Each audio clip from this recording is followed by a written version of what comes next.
खो खो में ना सिर्फ रफ्तार से बात नहीं बनती। असली चैंपियन तो वो है जो पलक झपकते ही अपनी दिशा बदल ले। डिफेंडर को तो सोचने का मौका तक न मिले। तो चलिए आज इसी आर्ट की गहराइयों में उतरते हैं और सीखते हैं कि कैसे बिना फाउल किए अपनी स्पीड को एकदम अचूक बनाया जाए। एक खिलाड़ी प्रो लेवल तक पहुंचता कैसे है? ये सवाल हर खिलाड़ी के दिमाग में घूमता है ना? क्या ये सिर्फ घंटों की प्रैक्टिस है या फिर कुछ और है? असल में इसका जो राज है ना, वो एक बहुत छोटी लेकिन बहुत ही जरूरी टेक्निक में छिपा है। देखिए, स्पीड स्पीड तो बहुतों के पास होती है, लेकिन असली खेल है डायरेक्शन बदलने का, और वो भी बिना फाउल किए। जरा सोचिए, एक फाउल हुआ और बस सारी की सारी मेहनत, सारी तेजी एक झटके में जीरो हो गई। तो सवाल ये है कि इसे क्रैक कैसे करें? देखिए, सबसे पहले तो हमें उस सबसे बड़ी दीवार को तोड़ना होगा जो अच्छे अच्छे खिलाड़ियों को रोकती है, और वो है फाउल। यही हमारी पहली और सबसे बड़ी चुनौती है, खासकर तब जब कोई खिलाड़ी अपनी टॉप स्पीड पर हो। बस उस एक पल के बारे में सोच कर देखिए। एक अटैकर डिफेंडर के ठीक पीछे है, बस छूने ही वाला है, और तभी फाउल। सारी मेहनत, सारी रफ्तार, सब कुछ एक सेकंड में पानी में। बस इसी एक गलती से हमें बचना है। तो इस फाउल के जाल से बचने का रास्ता आखिर है क्या? जवाब छिपा है बुनियाद में। देखिए, हर बेहतरीन मूव की शुरुआत होती है एक ठोस बुनियाद से, और खो-खो में वो बुनियाद है खिलाड़ी का पोस्चर। जी हाँ, सही पोस्चर। यहाँ पर ध्यान दीजिए, ये 3 स्टेप्स सुनने में बहुत आसान लगते हैं, लेकिन हैं बड़े असरदार। पहला, सेंटर ऑफ ग्रेविटी को नीचे रखना है। दूसरा, घुटनों को हल्का सा मोड़ कर रखना है, बिल्कुल एक स्प्रिंग की तरह जो किसी भी पल एक्शन के लिए तैयार हो।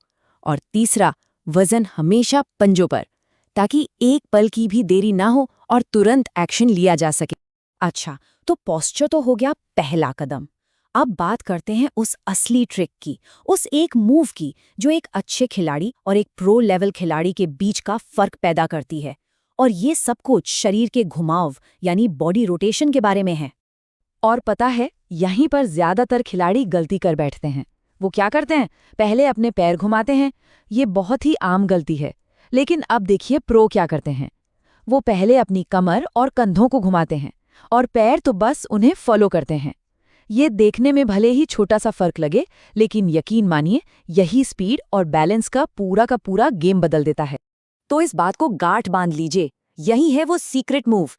ये सिर्फ रफ्तार ही नहीं देता, ये फाउल से बचाता भी है। जब कमर और कंधे लीड करते हैं ना, तो बॉडी ज्यादा कंट्रोल में रहती है और फाउल का चांस लगभग 0 हो जाता है। मतलब स्पीड और सेफ्टी दोनों एक ही मूव में। तो कोर टेक्निक तो अब समझ आ गई है, पर खेल को अगले लेवल पर ले जाने के लिए ना कुछ प्रो टिप्स की भी जरूरत पड़ती है। तो चलिए अब उन छोटी छोटी लेकिन जरूरी बातों पर ध्यान देते हैं जो एक खिलाड़ी को हमेशा फाउल फ्री रखती हैं।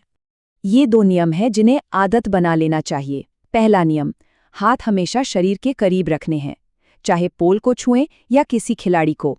हाथ फैलाना मतलब सीधा सीधा फाउल को दावत देना।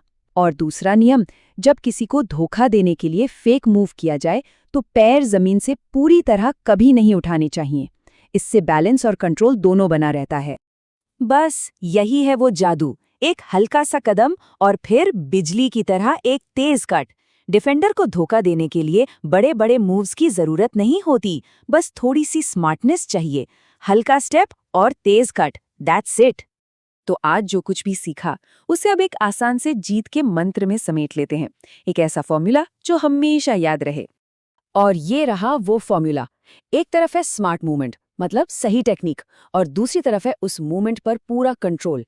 जब ये दोनों चीजें मिल जाती है ना, तो नतीजा होता है एक परफेक्ट नो फाउल गेम। तो याद रखना है, सिर्फ तेजी नहीं, स्मार्ट तेजी और उस पर पूरा कंट्रोल। इस कॉम्बिनेशन को कोई नहीं हरा सकता। तो डायरेक्शन बदलने की कला तो आज हमने सीख ली, लेकिन खो-खो का मैदान वो तो हमेशा नई चुनौतियों से भरा रहता है।